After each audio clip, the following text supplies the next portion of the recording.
Unang-una po, sa budget po, hindi po agad kinaya or masasabi natin na pinag-aralan kung paano ito mapapatupad. At ngayon po na kinakaya po natin, hindi po ba dapat mas magpunyagi tayo? At kumbaga ay sabihin natin isang tagumpay ito ng pamahalaan para sa taong bayan. Huwag po tayo magpagka negatibo. Huwag po nating tignan na hindi maganda at sinasabing pamumulitika po ito. Sabi nga natin, noon pa po ito aspirasyon.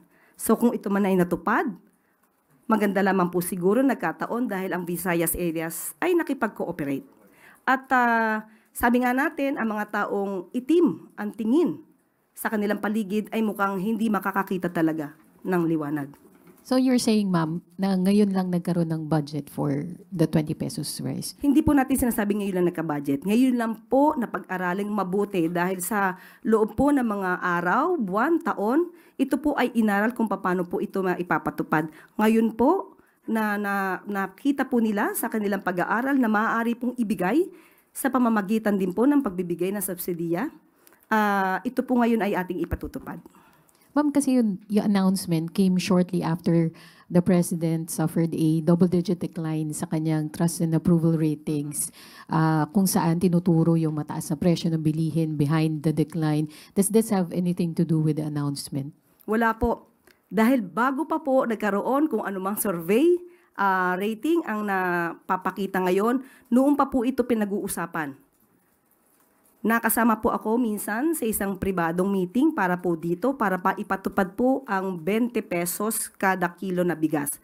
Nauna pa po ito na pag-usapan ng DA, ng NFA, bago pa po lumabas ang mga survey ratings na yan. Matagal na po nilang ini-issue na mukhang hindi kakayanin ng Pangulo ang aspirasyon na magkaroon at mag-deliver ng bigas sa halagang 20 pesos kada kilo. Ngayon po, na unti-unting natutupad ang aspirasyon na ito ng Pangulo, bakit muli na naman silang nagsasalita, nagiging negatibo? Muli, uulitin natin, ang gusto po ng Pangulo, ng Pangulong Marcos, ay ma-deliver sa taong bayan ang bigas sa murang halaga. Noon pa po ito. Pero ngayon po'y nagsusumikap ang ating pamahalaan, ang ating Pangulo na matupad ang aspirasyon na ito. Sana po sa mga leader, ang tunay na leader at tunay na Pilipino ay dapat sumusuporta sa kapwa Pilipino, lalong-lalo na sa pinuno ng bansa. Huwag sanang pairalin ang crab mentality at huwag maging anay sa lipunan. Magkaisa tayo para matupad ng Pangulo at ng pamahalaan ang mga aspirasyon para sa taong bayan.